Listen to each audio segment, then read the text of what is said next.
After almost 2 decades of being a contributing member of society, I feel like it's finally time for me to come out and declare my lifelong secret. I'm a lazy bitch. That's right, I might be perceived by the untrained eye to be an overly enthusiastic Stakhanovite. But when no one's looking, I'm on a continuous pursuit to do less and less. My favorite thing to do is nothing. An ideal day for me is spent either sitting on my beanbag, reading books, or just working on my hobbies. I don't like being busy. Don't get me wrong, I can and I do work hard when it's needed. But I bet that I'm also so much lazier than what most of my colleagues and peers believe me to be. And in that, I'm lucky to have ended up with a career in finance, where everybody is just striving for efficiency. My job for over 10 years has been to look at processes and make them as efficient and effective as possible, enabling people to spend less time doing busy work and more time doing the fun stuff. In this video, I'm going to share the 5 principles that I follow to trick people into thinking that I'm clever when actually I'm just super lazy. The first principle is kind of a reality check. You have to hone your practice. You actually need to be good at your job. You cannot afford to be lazy if you're also bad at your job. If you are bad at your job and you're also super lazy, your cover will be blown immediately. For example, I had to do with people that came across really, really well in their job interview, but then when they were actually in the post, they ended up delegating pretty much all of their work to their assistant, which was an incredibly short-sighted thing to do. This person did not get past their probation. You need to know what a job well done looks like, whatever your industry is and whatever your department is. Principle number 2 is that you always have to keep learning. You should never reach a point where you think that you've learned everything that you should learn. Always go looking for those blind spots. Join webinars, take courses, get a qualification, learn about that new piece of software, keep updated with the trends.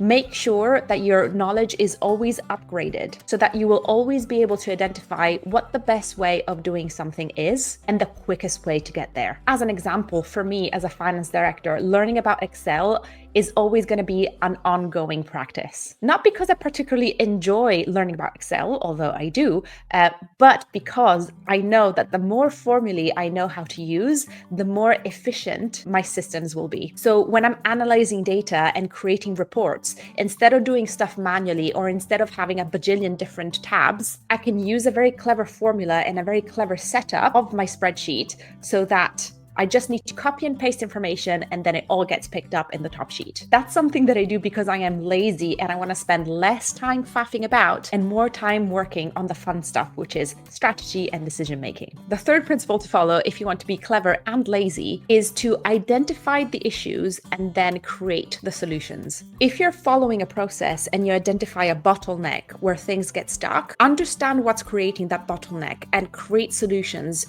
to make it straight again. Don't just accept the process as it is, try to make it better. For example, when I do the bookkeeping for my clients, most of them struggle with getting all the receipts in one place. You know, all the budget holders need to approve and then code every single receipt and every single invoice before it's processed on the accounting software. And so what I tend to use is a specific piece of software that integrates with the accounting software that just can streamline the entire process much, much better. This is just a small example, but it's about identifying in the process what are the things that you can improve with your knowledge that can save everybody time. Principle number 4 is to over communicate. This is something that I learned to do as the pandemic happened and more people have been working from home. When you work in an office, you don't realize how much information you absorb just by osmosis, but just by being in the room, you kind of absorb so much information that then gets lost if everybody works in isolation in their own home. So I have started to really deliver a lot of information in my written reports. I do that not by flooding my clients' inboxes with a bunch of emails, but I just compile a Google Doc that they have access to with all my highlights, everything that I've been working on, everything that I will do in the following week, and just like compile a full report of everything that they would have known if we shared the same room. So they always know at any point what I'm working on and how and what's left to do and any actions that they need to take. I have started doing this because so much miscommunication happens nowadays with people working from home. Another example of over communicating is to follow up from a meeting with a series of actions. That's particularly important, especially on an operational level, because you always want to make sure that you're on the same page with whoever you're collaborating with, and that the actions and the outcomes of the meeting are always clear. Although this might add a little bit of admin time to your day, believe me when I say that this will save you a lot of time